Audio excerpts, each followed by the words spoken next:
राधे राधे। क्या आप विश्वास कर पाएंगे कि एक व्रत एक दिन में 10,000 वर्षों की तपस्या का फल दे सकता है?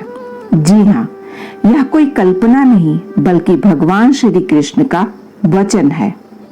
आज हम जानेंगे उस पवित्र तिथि की महिमा जिसे स्वयं भगवान श्री कृष्ण ने स्वर्ग, समृद्धि और मोक्ष प्रदान करने वाला बताया। यह है वरूथनी एकादशी। मैं पूजा सिंह आप सभी का धर्म शक्ति चैनल पर स्वागत करती हूँ। एक बार महाराज युधिष्ठिर ने भगवान श्री कृष्ण से पूछा, हे वासुदेव, कृपया बताइए वैशाख मास के कृष्ण पक्ष में कौन सी एकादशी आती है और उसका क्या फल होता है? भगवान श्री कृष्ण मुस्कुराए और बोले, राजन, यह जो एकादशी आती है उसका नाम है वरूथनी। यह केवल एक उपवास नहीं, यह आत्मा को शुद्ध करने का एक ऐसा ब्रह्म रहस्य है जो मनुष्य को इस लोक में सौभाग्य और परलोक में मोक्ष प्रदान करता है। इस दिन किया गया व्रत पापों का नाश करता है, सुखों की प्राप्ति कराता है और ऐसी दिव्य गति देता है जो हजारों वर्षों की घोर तपस्या के बाद भी दुर्लभ होती है। मानधाता दुदुम्मार जैसे सम्राट जो हजारों यज्ञों और दानों के अधिकारी थे, उन्होंने भी इसी वरूथनी एकादशी का व्रत करके स्वर्ग की प्राप्ति की। फिर भगवान श्री कृष्ण ने दान की महिमा बताई। जो श्रेष्ठ घोड़े का दान करता है वह पुण्य पाता है।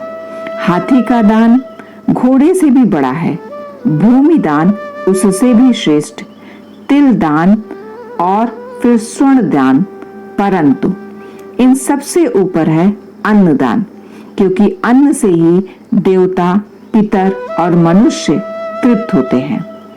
कन्यादान और गोदान इन दोनों को भी विशेष पुण्यदायक माना गया है, किंतु जो सबसे उत्कृष्ट दान है वह है विद्यादान। और वरूथनी एकादशी का व्रत करने वाला इन सभी दानों के समतुल्य पुण्य का अधिकारी बन जाता है। फिर भगवान श्री कृष्ण सुनाते हैं वरूथनी एकादशी की कथा। एक समय नर्मदा किनारे एक राज्य था जिस पर राजा मानधाता राज किया करते थे। राजा बहुत ही धर्मात्मा थे और उनकी दानशीलता की ख्याति दूर दूर तक फैली हुई थी। वे भगवान विष्णु के अनन्य उपासक थे। एक बार राजा जंगल में तपस्या के लिए गए और एक विशाल वृक्ष के नीचे आसन लगाकर तपस्या में लीन हो गए।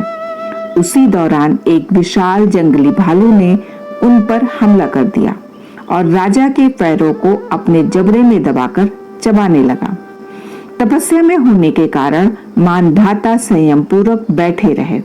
जब भालू उन्हें घसीट कर ले जाने लगा तो राजा ने तपस्वी धर्म का पालन करते हुए क्रोध नहीं किया और भगवान विष्णु से इस संकट से रक्षा करने की विनती की। राजा की तपस्या से भगवान विष्णु तुरंत प्रकट हुए और भालू को अपने सुदर्शन चक्र से मार दिया। लेकिन जब तक भालू राजा के पैर को लगभग पूरा चबा चुका था, राजा बहुत दुखी थे, दर्द में थे। भगवान विष्णु ने कहा कि वत्स, परेशान ना हो, वैशाख मास के कृष्ण पक्ष की एकादशी पर मेरे 12 रूप की पूजा करना। व्रत के प्रताप से तुम पुनः संपूर्ण अंगों वाले हष्ट पुष्ट हो जाओगे। भालू ने जो भी तुम्हारे साथ किया यह तुम्हारे पूर्व जन्म के पाप का फल है। इस एकादशी के व्रत से तुम्हें सभी पूर्व जन्म के पापों से भी मुक्त मिल जाएगी। मानधाता ने व्रत किया और वह पूर्व की तरह स्वस्थ हो गया। व्रत के प्रताप से राजा की कीर्ति और भी चारों ओर फैल गई और उसका राज्य समृद्ध राज्य बन गया। इस एकादशी की रात्रि में जागरण करके भगवान मधुसूदन का पूजन करने से व्यक्ति सब पापों से मुक्त होकर परम गति को प्राप्त होता है। मानव को इस पतित पावनी एकादशी का व्रत अवश्य करना चाहिए। इस व्रत के महात्म्य को पढ़ने अथवा सुनने से भी पुण्यों की प्राप्ति होती है। बरूथनी एकादशी के अनुष्ठान से मनुष्य सब पापों से मुक्त होकर बैकुंठ में प्रतिष्ठित होता है। इस व्रत को करने वाला दिव्य फल प्राप्त करता है। आशा करती हूँ कि ये वीडियो आपको पसंद आई होगी। फिर मिलते हैं एक नई आध्यात्मिक यात्रा पर। तब तक के लिए दोस्तों, राधे राधे।